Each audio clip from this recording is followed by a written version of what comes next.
Toto goes fishing. One day Toto cat saw a vendor who came to sell fish. Toto cat also wanted to sell fish. You have to catch the fish first. The vendor laughed. Toto cat put on his cap. He took a net and a can and went to catch fish.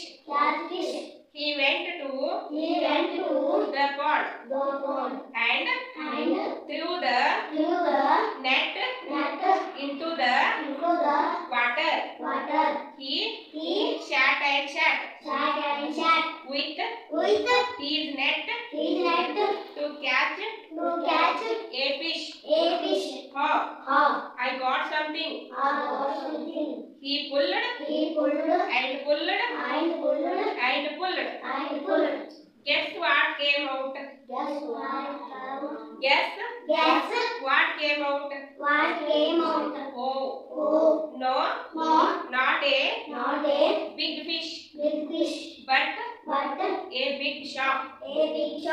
What was in the shark?